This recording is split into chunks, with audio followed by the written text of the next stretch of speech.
নমস্কার, আশা করি সবাই খুব ভালো আছেন। আজকে কিছু কথা বলতে আসলাম সদ্য মুক্তি পাওয়া মুভি 'সাইয়ারা'র সম্বন্ধে। অনেক রিভিউ ঘাটার পর সিনেমাটা দেখতে যাব বলে ঠিক করলাম। কেননা রিভিউর যা রিঅ্যাকশন দেখলাম লোকেদের, খুব ভালো মুভি, দারুণ অ্যাক্টিং করেছে, আশিকি 3 এর নাম হওয়া উচিত ছিল। তো দেখার পর যখন বেরোলাম বুঝলাম মোস্ট থার্ড ক্লাস একটা সিনেমা যদি কিছু হয়ে থাকে সেটা এই 'সাইয়ারা' মুভিটা। আহান পান্ডে মানে সিজনের শেষের ৭০ টাকা কেজি ল্যাংড়া আমের মতো মুখ এবং ভেতর থেকে পোকায় খাওয়া ফজলি আমের মতো একটা কুৎসিত অ্যাক্টিং করে কিভাবে একটা সিনেমাটাকে পুরোটাকে টেনে নেওয়া যায় সেটা এই ছেলেটাকে দেখলে বোঝা যায়। আর মেয়েটার কথা বলি, মেয়েটা দেখতে শুনতে ভালো, অনেকটা ওই শপিং মলে বিক্রি হওয়া ক্যান্ডির যে শপগুলো থাকে, বাইরে থেকে ঝাঁ চকচকে এবং ভেতরে কালারফুল অনেক রকম ক্যান্ডি থাকে কিন্তু মুখে দেওয়ার পরেই বোঝা যায় খুবই জঘন্য খেতে, সেই ধরনের তার অ্যাক্টিং স্কিল।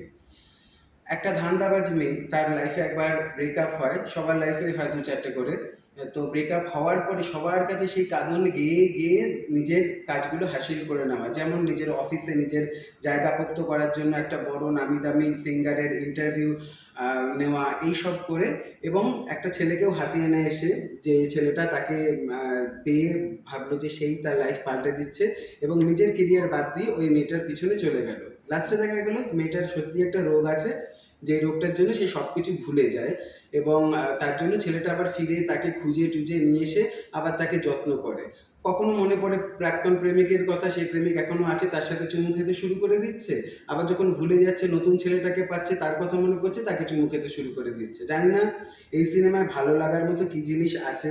আর যারা রিভিউতে আশিকি 3 হওয়া উচিত ছিল নাম, আশিকির মতো সিনেমা এসব বলে বেড়াচ্ছেন, কোন লেভেল থেকে তাদের লেগেছে জানি না। এই সিনেমার যে মিউজিক, আজ থেকে 6 মাস বাদে লিরিক্স বা মিউজিক কারোর মনে থাকবে কিনা জানি না। হ্যাঁ, ফার্স্ট গান যেটা অরিজিৎ সিংয়ের, ওই গানটা মোটামুটি আমার পার্সোনালি ভালো লেগেছে, কিন্তু আশিকি বা আশিকি 2 এর গান যেমন এখনও আমরা করি বা শুনি, সেই ধরনের কোনো কিছুই মনে হয়নি। তো একটা কথাই বলবো, নিজেও সাফার করেছি, পয়সা খরচা করে ফালতু গেছে, তাই সৎ পথে ইনকাম করা টাকা খরচা করে যদি এই ধরনের সিনেমা দেখতে যাওয়ার কথা ভেবে থাকেন, তাহলে প্লিজ সাইয়ারা সিনেমাটা দেখতে যাবেন না।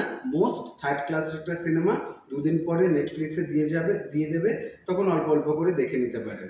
ভালো থাকবেন।